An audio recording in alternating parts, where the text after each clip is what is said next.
So hello student, this is Pawan sir. Welcome to my channel chemistry live.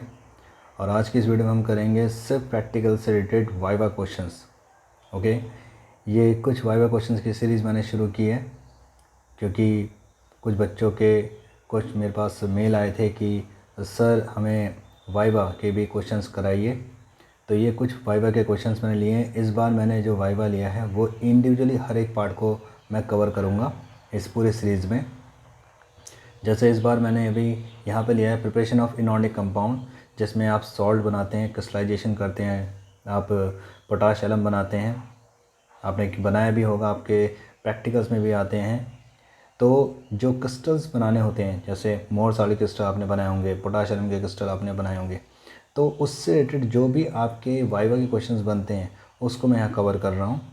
बाकी PDF file आपको मिल जाएगी, आप उसको डाउनलोड कर लेना। कोई भी आपके क्वेश्चंस होंगे तो ask me in the comment box, I definitely reply. और सॉरी, वो काफ़ी दिन की वीडियो आ रही है क्योंकि because I was not well. तो अब हम शुरू करते हैं आपका आज का ये वाला topic, which is viva question from preparation of inorganic compound. तो बेटा देखो, इसमें सबसे पहला क्वेश्चन जो बनता है वो बनता है क्रिस्टलाइजेशन क्या होता है। तो देखो बेटा, क्रिस्टलाइजेशन का मतलब क्या होता है। जब किसी भी सब्सटेंस को, ध्यान से सुनो, बहुत ध्यान से सुनना आप, ठीक है। जब किसी भी सब्सटेंस को आप एक अरेंजमेंट, मतलब वेल डिफाइंड अरेंजमेंट दे देते हो, एक स्ट्रक्चर दे देते हो, तो उसे हम कहते हैं क्रिस्टल। किसी भी सब्सटेंस को, जैसे डायमंड एक क्रिस्टल है, ठीक है, सोडियम क्लोराइड एक क्रिस्टल है, क्योंकि इनका वेल डिफाइंड शेप है। तो जिसका भी वेल डिफाइंड ज्योमेट्रिकल शेप होता है, ज्योमेट्री कुछ भी हो सकती है, टेट्राहेड्रल, ऑक्टाहेड्रल, पेंटागन, बाइपेंटागन, कोई भी स्ट्रक्चर्स होता है, उससे कोई फर्क नहीं पड़ता, ठीक है। तो उसे हम कहते हैं क्रिस्टल। अब ये बनता कैसे, देखो, इसको बनाने के लिए हमें क्या करना पड़ता है। जिस भी सॉल्ट का हमें क्रिस्टल चाहिए तो हम उसका हॉट सैचुरेटेड सॉल्यूशन लेते हैं बेटा। अब ये हॉट सैचुरेटेड सॉल्यूशन क्या होता है, देखो बेटा, जैसे आपने एक चाइना डिश ली, वाइट रंग की एक कटोरी होती है, उसमें आप डालते हो डिस्टिल वाटर, उसमें जो सॉल्ट आपने डालना होता है, जिसका क्रिस्टल बनाना है, उसको आप डालते हो। लेकिन ध्यान दो, सैचुरेटेड, हॉट सैचुरेटेड सॉल्यूशन। पहले सैचुरेटेड का मतलब होता है जितना वो डिज़ोल्व हो सकता है उतना डिज़ोल्व करेंगे, उसके बाद फिर आप उसको गर्म करेंगे। Keep it in mind, saturate solution को आप हॉट गर्म करते हो, ठीक है। ये नहीं कि गर्म करते करते आप उसमें सॉल्ट डालते हो, वो तो डलता रहेगा, ठीक है। It become your unsaturate solution. Okay, saturate solution का मतलब होता है कि जैसे आपने मान लो 50 ml डिस्टिल वाटर लिया और उसमें मान लो 10 ग्राम आपने सॉल्ट डाल दिया और वो उसमें कंप्लीट डिज़ोल्व हो गया, और उसके ऊपर वो एक एक्स्ट्रा भी डिज़ोल्व नहीं हो रहा, तो उसे हम कहेंगे सैचुरेट सॉल्यूशन, क्योंकि जितना मैक्सिमम अमाउंट उसमें डिज़ोल्व होना था सॉल्ट का, उसमें डिज़ोल्व हो गया, ठीक है। अब अगर आप इसको धीरे धीरे क्या करते हो, गर्म करते हो, ठीक है, धीरे धीरे गर्म करते हैं, और के उसके बाद इसको धीरे धीरे ठंडा करते हैं। इसे हम कहते हैं uniform heating and uniform cooling. तो इसके बाद जो आपका जब उसको ठंडा करते हो तो आपको ना क्रिस्टल दिखते हैं। इस पूरे प्रोसेस को हम क्या कहते हैं, क्रिस्टलाइजेशन, ठीक है। आप में से जिस भी बच्चे ने स्कूल में प्रैक्टिकल में किया होगा तो आपको समझ आ गया होगा कि मैंने क्या कहा है, कि पहले आप एक क्रिस्टल लेंगे, एक मतलब वो चाइना डिश लेंगे, उसमें डिस्टिल वाटर डालेंगे, उसमें सॉल्ट डालेंगे, उसको डिज़ोल्व करेंगे, उसके बाद आप उसको हीट करेंगे बर्नर में, ठीक है। फिर आप उसको ठंडा करेंगे। एक बार बॉयल हो गया तो समझो हॉट हो गया, ठीक है। ये नहीं कि हल्के से बुलबुले आ गए, नहीं, पूरा एक बार बॉयल होना बहुत ज़रूरी है। ओके, उसके बाद उसको धीरे धीरे ठंडा करना है और उसको रैपिड ठंडा नहीं करना, ठीक है। तो ये सारे रीजनिंग मैं यहाँ पर डिस्कस कर रहा हूँ। तो this is called crystallization. Now question पूछा जाता है कि why the hot saturated solution is not cool suddenly. जैसे मैंने भी बताया, अगर आप डायरेक्ट ठंडा कर दोगे तो जो क्रिस्टल्स होंगे ना वो पाउडर फॉर्म में बन जाएंगे, ठीक है, या तो बहुत छोटे बनेंगे या पाउडर बन जाएंगे। तो ऐसा नहीं करना, ठीक है, ऐसा नहीं करना। उसको धीरे धीरे ठंडा करना है। धीरे धीरे ठंडा करोगे तो धीरे धीरे वो अपनी शेप लेता रहेगा और बड़ा भी बनेगा। तीसरा है व्हाट इज़ मदर लिक्विड। देखो बेटा, जब आप क्रिस्टल बना लेते हो, जब आप ठंडा करते हो, ठीक है, लिक्विड को ठंडा कर देते हो और क्रिस्टल बन जाता है, क्रिस्टल बनाने के बाद जो पीछे लिक्विड रहता है उसे हम कहते हैं mother liquid. Okay, so the liquid behind after the separation of the crystal is called mother liquid. आगे सवाल कह रहा है वाटर एलम्स। अब बेटा देखो, एलम्स क्या होते हैं। देखो बेटा, बेसिकली एलम्स जो होते हैं वो डबल सल्फेट सॉल्ट होते हैं, ठीक है। These are double salt, basically sulphate salt, और इनका जो फॉर्मूला होता है वो होता है X2SO4 M2SO4 whole thrice dot 24H2O। अब यहाँ पे X और M क्या होता है, देखो यहाँ पे जो X होता है वो एल्कली मेटल होता है, यानी कि सोडियम पोटेशियम, और जो M होता है वो हैवी मेटल होता है, जैसे कि Al और Cr। अगर बेटा मान लो आप यहाँ ले रहे हो K, X के K ले रहे हो और M के Al ले रहे हो, तो बनेगा formula K2SO4 dot Al2SO4 whole thrice dot 24H2O, what we call potash alum. यहीं पर अगर मान लो आप यहाँ पे ले रहे हो के X K two S O four dot C R two S O four whole thrice dot 24 S two, तो सब क्रोम एलम, ठीक है, potash alum and chrome alum. तो ये क्या होते हैं बेसिकली आपके डबल सॉल्ट्स होते हैं। ओके, डबल सॉल्ट्स होते हैं मतलब इनमें दो सॉल्ट है। देखो एक पोटाश का सॉल्ट हो गया, एक एल्कली मेटल का सॉल्ट हो गया, ठीक है, एल्यूमिनियम सल्फेट, सोडियम सल्फेट या पोटेशियम सल्फेट। ओके, यहाँ पे जो एम होता है वो हमेशा ट्राइवेलेंट होगा, Al3+ Cr3+। ओके, चलो अब आगे बढ़ते हैं बेटा। इसके बाद अगला सवाल पूछ रहा है in the preparation of Mohr salt can consider solution H2SO4 B use in place of diluted SO4। नहीं, अगर बेटा कंसिडर H2SO4 किया तो उससे प्रॉब्लम क्या होगी कि वो जो मोहर सॉल्ट है, मोहर सॉल्ट में क्या होता है FeSO4, मोहर सॉल्ट का जो फॉर्मूला होता है वो होता है NH4 whole twice SO4 dot FeSO4 dot 6H2O। तो उसमें जो FeSO4 है, जो Fe+2 है, वो Fe3+ में कन्वर्ट हो जाएगा, यानी इट विल गेट ऑक्सीडाइज, ठीक है, तो वो ऑक्सीडाइज हो जाएगा बेटा।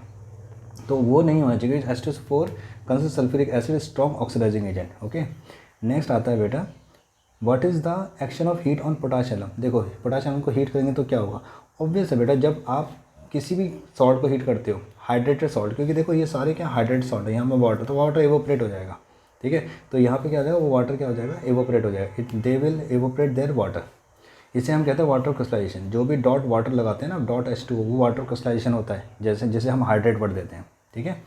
अगला है water isomorphous substance. This is very important question, बहुत से स्कूलों के एक्सटर्नल्स में एक्सटर्नल टीचर्स पूछते हैं। देखो आइसोमॉर्फस का मतलब होता है कोई भी ऐसा सब्सटेंस जिनका केमिकल फार्मूला भी सेम हो और स्ट्रक्चर भी सेम हो।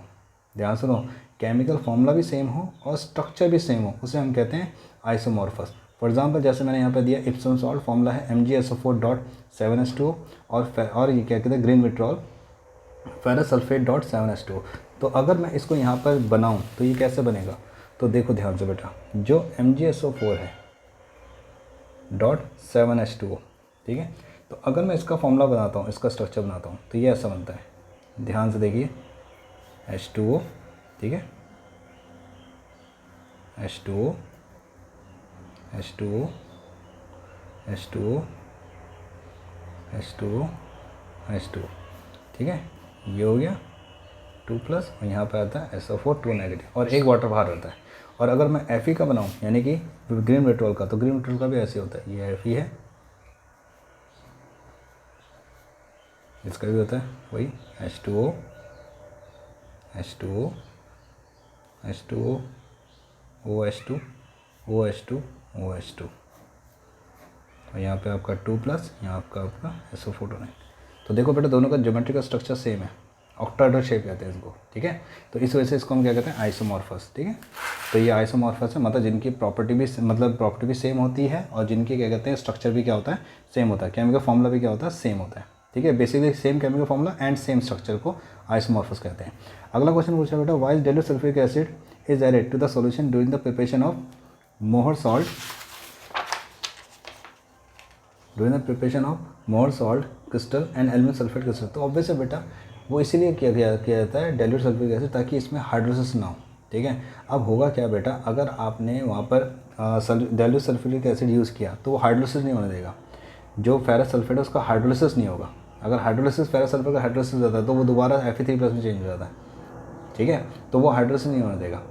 कंसर्ट सल्फ्यूरिक एसिड वो तो वाटर को रिमूव कर देगा, ठीक है, तो डाइल्यूटेड सल्फ्यूरिक एसिड इसलिए डालते हैं ताकि उसका हाइड्रोलिसिस ना हो, ठीक है, एल्यूमिनियम सल्फेट और फेरस सल्फेट का हाइड्रोलिसिस ना हो। ओके, नेक्स्ट आता है बेटा what are the uses of potash iron and how. देखो पोटाश आयरन का यूज़ क्या है, बेसिकली आपने सरफेस केमिस्ट्री में कोलाइडल सॉल्यूशन पढ़ा होगा। हमारा जो ब्लड है वो एक कोलाइडल सॉल्यूशन है, ठीक है, एल्ब्यूमिनॉइड सब्सटेंस का बना होता है। तो इसके अंदर जो हमारा जो ब्लड होता है उसका जो नेचर होता है वो होता है नेगेटिवली चार्ज, ठीक है, वो नेगेटिव चार्ज कोलाइडल सॉल्यूशन होता है। अब उस पर अगर पोटाश आयरन डाल दे तो दोनों क्या करेंगे, एक दूसरे को कोगुलेट करेंगे, यानी कि वहाँ पे क्या हो जाएगा कोगुलेशन हो जाएगा। ओके, जिसे हम बेसिकली बायोलॉजिकली कहते हैं क्लॉटिंग ऑफ ब्लड। ओके, तो ये क्लॉटिंग ऑफ ब्लड में हेल्प करता है ताकि जब ब्लीडिंग हो तो खून बहुत ज़्यादा ना बहे, ठीक है। तो जो क्या कहते हैं हमारा जो ब्लड है वो नेगेटिव चार्ज होता है, और जो ये हम एलम डालते हैं क्या होता है पॉजिटिव चार्ज होते हैं, ठीक है। नेक्स्ट है what is the difference between a complex and the double salt. Very good question. देखिए कॉम्प्लेक्स क्या होता है, जैसे potassium ferrocyanide K4FeCN6, it's simple a single compound, ठीक है, ये पूरा एक कंपाउंड है, जो भी प्रॉपर्टी देगा पूरा एक कंपाउंड की प्रॉपर्टी काउंट होगी। लेकिन जो डबल सॉल्ट होता है उसमें इंडिविजुअल एटम की अपनी प्रॉपर्टी होती है, ठीक है। फिर सुन लो, जो कॉम्प्लेक्स सॉल्ट होता है वो सिंगल एक कंपाउंड होता है, उसकी अपनी प्रॉपर्टी फिक्स होती है। लेकिन जो डबल सॉल्ट होता है वो क्या होता है, एक से ज़्यादा उसके अंदर कांस्टेंट पार्टिकल होता है, हर एक पार्टिकल अपनी प्रॉपर्टी रहती है even after in the double salt. ठीक है। फॉर एग्जांपल K4FeCN6 में अगर मैं कोई रिएक्शन कर रहा हूँ, ठीक है, K4CN6 कोई रिएक्शन कर रहा हूँ, तो रिएक्शन पूरी K4FeCN6 काउंट होगी। उसमें ये नहीं कहा कि K की प्रॉपर्टी कैसे हुआ या Fe की प्रॉपर्टी से हुआ, CN की प्रॉपर्टी कैसे हुआ है। ठीक है। लेकिन डबल सॉल्ट में जैसे मैंने मोहर सॉल्ट किया, उसमें वाटर डाल दिया, तो उसमें हर एक आयन इक्वली अपने अपने तरीके से टूटेगा। ठीक है। जैसे NH4+ अलग टूटेगा, SO4 2- अलग टूटेगा, Fe2+ अलग से टूटेगा, क्योंकि उस पर हर एक पार्टिकल की, इंडिविजुअल पार्टिकल की अपनी आइडेंटिटी होती है। ओके। या आप सिंपल भी ऐसा कर सकते हो कि कॉम्प्लेक्स सॉल्ट को पानी में डाल दिया तो वो टूटेगा K+ और FeCN6 नेगेटिव, लेकिन डबल सॉल्ट अपने कम्प्लीटली इंडिविजुअल एटम और आयन में टूट जाएगा। नेक्स्ट क्वेश्चन है यहाँ पर, व्हाट आर चिलेट्स। देखो चिलेट्स क्या होते हैं, जो भी मल्टी डिंटेड लिगेंड होते हैं। मल्टी डिंटेड का मतलब होता है ऐसे लिगेंड जिसमें दो से ज़्यादा लिगेटिंग एटम होते हैं। देखिए लिगेटिंग एटम वो होते हैं जो अपना लोन पेयर दे सकते हैं। जैसे अमोनिया में N एक लिगेटिंग एटम है, H2O में O एक लिगेटिंग एटम है, इथेन 1,2-डाइमीन में 2 N लिगेटिंग एटम है। ठीक है। और अगर 2 लिगेटिंग एटम आता है तो उससे हम कहते हैं बाइडेंटेड लिगेंड। ठीक है। जैसे कि आपका इन आ गया, ठीक है, for example in, for example आपका DMG, okay, for example ox, okay. तो ये सारे क्या हैं आपके बाइडेंटेड लिगेंड है। Okay. So these are some 12 questions from my side which I think are very very important. और भी मैंने कुछ क्वेश्चंस इसमें इंक्लूड किए हैं PDF में, आप उसको जरूर चेक करिएगा। कोई भी क्वेश्चन आपके दिमाग में आता है तो आप मुझसे ज़रूर पूछिए, मैं डेफिनेटली उसका रिप्लाई करूँगा। सेकंड, इसमें एक चीज़ बता दूँ मैं, यहाँ पर कहीं पूछा जाता है चिलेटिंग इफेक्ट क्या होता है या चिलेशन क्या होता है। देखो बेटा, कोई भी कॉम्प्लेक्स में अगर लिगेंड, मल्टी डिंटेड लिगेंड आ गया, यानी ऐसा लिगेंड आ गया जिसमें लिगेटिंग एटम 2 से ज़्यादा है, तो वो बहुत स्टेबल होता है। ऐसी स्टेबिलिटी को हम कहते हैं चिलेशन, ओके, या chelating effect. Okay. So see in the next video. तब तक के लिए keep working hard and God bless you.